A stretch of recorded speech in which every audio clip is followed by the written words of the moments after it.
The solar system is missing a planet. Not a hidden world beyond Neptune. Not a body waiting to be discovered in the darkness. A whole class of planet that appears almost everywhere else we have looked simply does not exist here. Place Earth beside Neptune. Between them is an enormous gap. Nothing fills it. No world larger than Earth, but smaller than Neptune circles our sun.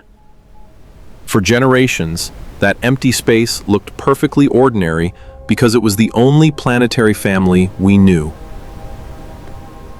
Then another map arrived. When NASA's Kepler Space Telescope began watching hundreds of thousands of distant stars, it was not searching for strange planets. It was measuring tiny, repeating drops in starlight.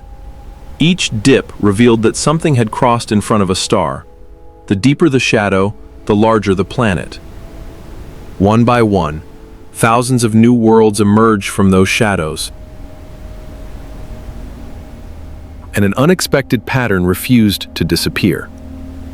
Again and again, astronomers found planets between the size of Earth and Neptune.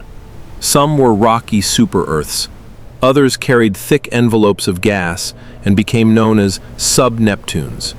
Together, they formed the most common class of close-in planets detected around sun-like stars. Our own solar system had none. The familiar lineup of planets suddenly looked incomplete. The dark silhouette between Earth and Neptune was no longer just an empty space on a diagram. It had become evidence. Not evidence that something had been overlooked. Evidence that our planetary system might never have followed the galaxy's preferred design. That realization changed more than a list of planets. It challenged the assumption that the solar system represented the standard blueprint for how planetary systems are built. If the most common planets elsewhere are missing here, perhaps our entire architecture is unusual. The missing silhouette returned with a different meaning. It was no longer asking where one planet had gone. It was asking whether an entire planetary arrangement had never existed.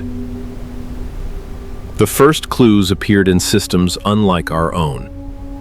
One of the clearest examples orbits a star remarkably similar to the Sun. Its name is Kepler 11.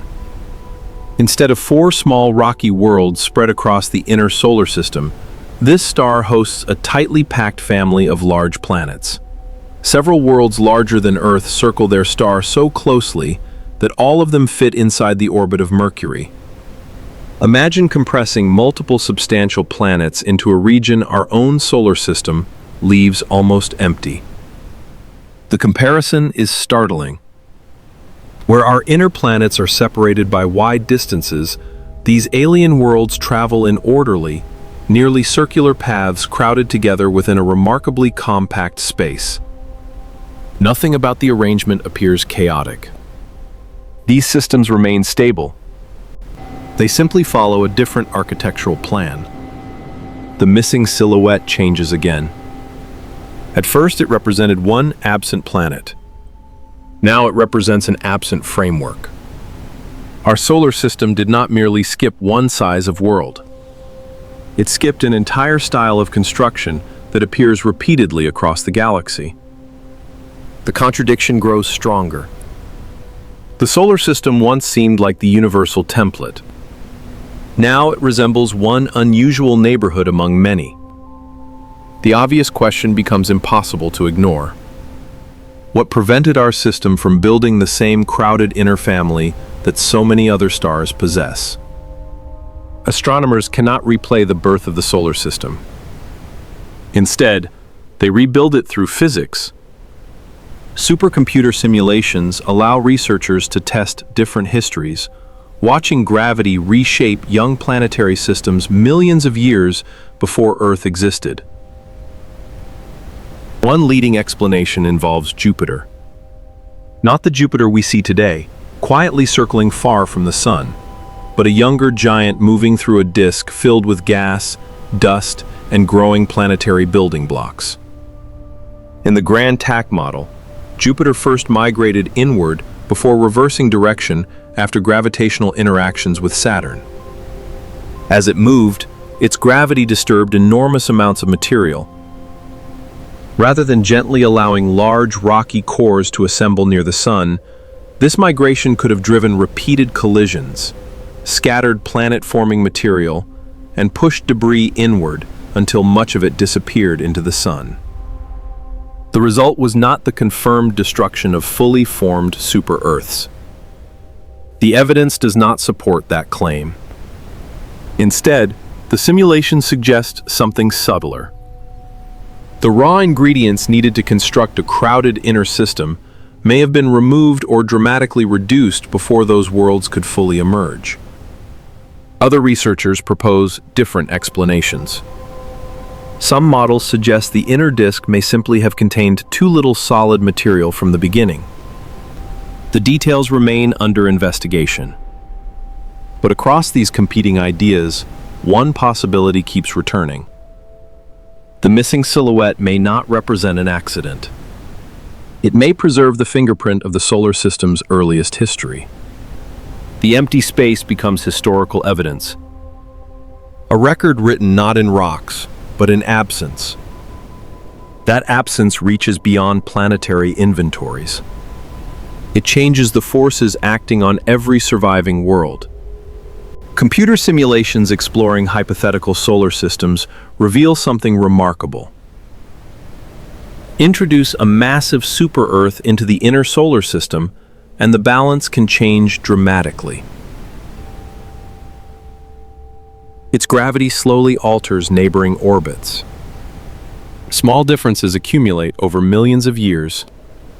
Orbital paths become more stretched. Planetary interactions grow stronger. In many simulated configurations, Earth and Mars no longer follow the quiet, stable arrangement we know today. The outcome depends on exactly where the additional planet is placed and how massive it becomes. Not every scenario ends the same way.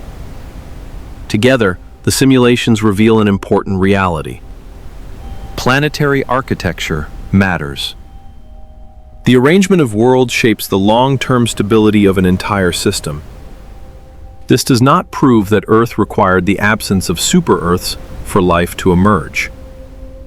The evidence cannot support such a conclusion. What it does show is something both smaller and more profound. The spacious inner solar system we inhabit is not merely a statistical curiosity. It is a dynamically distinct environment. The familiar lineup of planets returns one final time.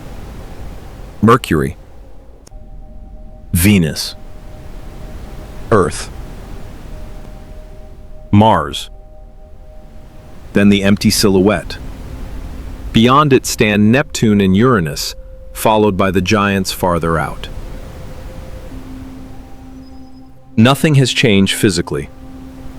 The gap is exactly where it always was. But it no longer looks empty. It marks a path the solar system never took. What first appeared to be a missing planet became a missing architecture. Then it became a surviving trace of ancient events that no telescope could ever witness directly. The most common class of world discovered around other sun-like stars is absent here.